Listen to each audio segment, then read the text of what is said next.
नमस्कार, आप देख रहे हैं सीएम न्यूज हिंदी चैनल। मैं विक्रम चौधरी। देश के संविधान से धर्मनिरपेक्ष यानी पंथ निरपेक्ष और समाजवाद यानी सोशलिज्म शब्द गायब हो गया। अब आप सोच रहे होंगे कि ये गायब कैसे हो गया। नए जो संसद भवन बने हुए हैं, उस नए संसद भवन में नया संविधान देखने को मिल रहा है, जिसमें ऐसा संविधान आया है जिसमें से समाजवाद और धर्मनिरपेक्ष शब्द को हटा दिया गया है। इसके लिए कोई पार्लियामेंट में बहस भी नहीं करानी पड़ी है, पार्लियामेंट से मंजूरी भी नहीं लेना पड़ा है और ऑटोमेटिकली इस सरकार ने, एनडीए सरकार ने, नरेंद्र मोदी जी की सरकार ने इसको हटा दिया है। जिस बात का डर था आखिर वो हो गया। और डर क्या था? इस देश में दो धाराएं हैं, एक पंथ निरपेक्ष है और एक पंथ निरपेक्ष नहीं है। एक जो है समाजवाद को मानता है और दूसरा समाजवाद को नहीं मानता है, पूंजीवाद को मानता है, सामंतवाद को मानता है, पूंजी मनुवाद को मानता है। और एक है जो समाजवाद को मानता है और सेकुलरिज्म को मानता है, धर्मनिरपेक्ष को मानता है। दो धाराओं के बीच में इस देश में लड़ाई है और जो धारा सरकार में रहती है वो अपने तरीके से अपना काम करती है। नरेंद्र मोदी की जो सरकार है वो पंथ निरपेक्षता और धर्मनिरपेक्षता को नहीं मानती है। उसने नए संसद भवन में ऐसा संविधान ला करके साबित कर दिया कि वो धर्मनिरपेक्ष भारत के नहीं स्वीकार कर रहा है। उसको लग रहा है कि हिंदू राष्ट्र से घोषित अब हो जाना चाहिए, क्योंकि उसी को लेकर के ये शब्द का जो है से कि यहाँ से हटाना, पंथ निरपेक्ष शब्द हटा दिया गया। समाजवाद इस देश में नहीं होना चाहिए, इसलिए संविधान से ही जो संविधान का प्रस्तावना है, मूल प्रस्तावना, उसे हटा दिया गया। हटाने का काम ज़्यादा जारी है, कुछ बनाने का विशेष नहीं हो रहा है कि इस देश की आम जनता है उसके लिए हक में क्या काम किया जाए। सिर्फ संशोधन हो रहे हैं। संशोधन हो रहा है कि इंडिया को अब इंडिया नहीं कहेंगे, हम भारत कहेंगे। संशोधनों पर चल रही है सरकार और यही मुद्दा इस देश में गूंज रहा है। पूरे भारत में, पूरी मीडिया में और पक्ष और विपक्ष में और जनता में यही चर्चा का विषय रह गया है। इस देश के डेवलपमेंट की बात जो होना चाहिए, इस देश में जो भूखमरी है, इस देश में जो स्वास्थ्य की समस्याएं हैं, जो शिक्षा की समस्या है, बेरोजगारी की समस्या है, जो भ्रष्टाचार है इस देश में बढ़ रहे हैं, जो बलात्कार है, इस पर बातें नहीं हो रही हैं। सिर्फ चेंज करने की बातें हो रही है। किताबों में लिखी हुई चीज़ों को मिटा दो। ये भारत का विकास है, विकास का एक नया मॉडल हिंदुस्तान के सामने आया है। ये विश्व गुरु बनाने का भारत का एक नया तरीका हमें हिंदुस्तान को देखने को मिल रहा है। सबसे पहले बात है कि समाजवाद शब्द क्यों हटाया गया। क्या जो पहले इस देश के पार्लियामेंट के जो मेंबर थे, जिन्होंने इस देश की स्वतंत्रता संग्राम में जो है आज़ादी की लड़ाई लड़ करके समाजवाद शब्द इस भारतीय संविधान में लिखवाया था, क्या वो लोग गलत थे सारे? और ये लोग उनसे ज़्यादा समझदार, पढ़े लिखे हैं, विद्वान हैं, जिन्होंने कि आज़ादी की लड़ाई में कहीं इनकी योगदान नहीं है, वो समाजवाद नहीं रखना चाहते। मैं उस जनता से बात कर रहा हूँ, उस आम आदमी से जो समाजवाद, पूंजीवाद, सामंतवाद और मनुवाद में फर्क ज़्यादा नहीं समझता है।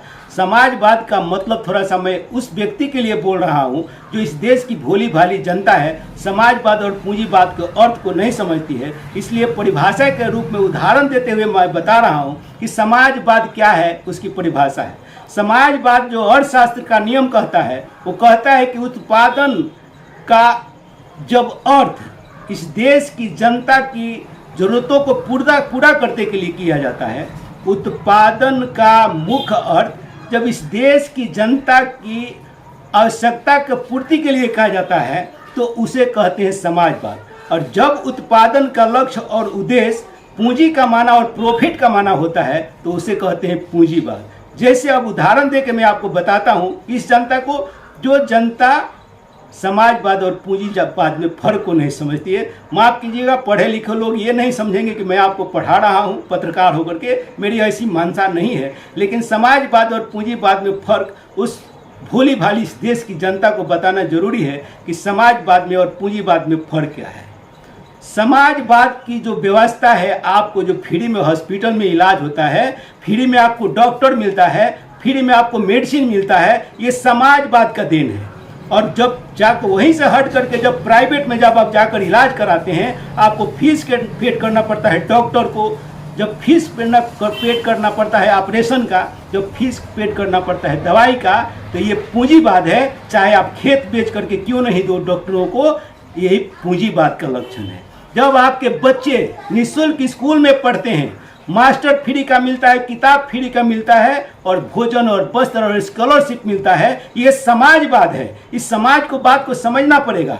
अब ये समाजवाद नहीं रहेगा तो समझिए कि फ्री का ना स्कूल होगा, ना फ्री का आपका हॉस्पिटल होगा, फिर गरीब के बच्चे कहाँ पढ़ेंगे और गरीबों का इलाज कहाँ होगा। ये समाजवाद संविधान से इसलिए हटाया जा रहा है कि पूर्ण रूप से इस देश को समाजवादी नहीं, पूंजीवादी और सामंती और मनुवादी बनाना है। यही है विश्व गुरु बनाने का भारत का जो लक्ष्य दिखाई दे रहा है इस देश के बड़े बड़े नेताओं का, आपको समझना पड़ेगा। तो क्या आप चाहते हैं कि इस देश में समाजवाद ना हो? फ्री में आपको शिक्षा आपके गरीब बच्चों को नहीं मिले, फ्री में हॉस्पिटल आपको नहीं मिले आपके बच्चों को, और आपके इलाज के लिए आप मर जाए यूं ही। खेत तो गरीब के पास होता नहीं कि बेचेगा, बेच करके इलाज कराएगा और बेच करके अपने बच्चों को पढ़ाएगा। लेकिन इस देश का एक ऐसा वर्ग है जो इस देश के गरीब आम जनता जो पढ़ लिख करके इन स्कूलों से निकल करके IAS IPS बन रही है, वो बड़े लोगों को बर्दाश्त नहीं है कि क्यों IPS मजदूर का बेटा IAS बन रहा है। इसलिए इनको खत्म करो। सारा पूंजीवाद के तहत प्राइवेट स्कूल खुलवाओ, सारे पूंजीवाद के तहत इस जो है कि हॉस्पिटल बनवाओ, ताकि इन गरीबों का इलाज नहीं, कुछ ज़्यादा जीने की न ज़्यादा जिएंगे न ये अपने लिए कुछ काम करेंगे। ये है समाजवाद और पूंजीवाद में अंतर। अब बात आ गई आपका सेकुलरिज्म, धर्मनिरपेक्ष। आपको मालूम होना चाहिए हिंदुस्तान के अंदर हर धर्म के लोग इस देश में रहते हैं। हिंदू, मुस्लिम, सिख, ईसाई, बौद्ध, जैन, पर्शियन, न जाने कितने धर्म के लोग हैं, और सारे धर्मों के लोग मिल करके इस देश की आज़ादी में अपनी कुर्बानी दी थी, लेकिन उनका मान सम्मान नहीं हो रहा है। एक विशेष लोग हैं जो चाहते हैं कि नहीं, मेरा ही मान सम्मान इस भारत में होना चाहिए, ये मेरा देश है, भले उनका इस देश की आज़ादी में कोई कुर्बानी हो या नहीं हो।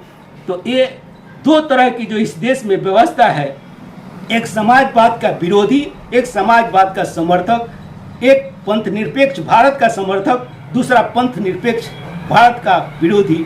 अब आपको सिलेक्ट करना है कि आप कहाँ रहना है। अब आप एनडीए को मानते हैं कि इंडिया गठबंधन को मानते हैं, ये आप पर छोड़ते हैं कि पंथ निरपेक्ष कौन है, समाजवादी कौन है। क्या पंथ निरपेक्ष और समाजवादी इंडिया गठबंधन है, या पंथ निरपेक्ष समाजवादी एनडीए गठबंधन है, या पूंजीवादी सामंती मनुवादी गठबंधन है एनडीए का। ये आप पर छोड़ते हैं। आप अपना विचार कमेंट बॉक्स में जरूर दीजिएगा, क्योंकि आपके कमेंट से ही पता चलता है कि जो मैं कह रहा हूँ उसमें कितनी सच्चाई है और आप लोग भी सच्चाई से कितना अवगत हैं। इसलिए कमेंट जरूर कीजिएगा। CM न्यूज़ हिंदी चैनल को लाइक शेयर सब्सक्राइब भी करेंगे, आपसे निवेदन है। नमस्कार।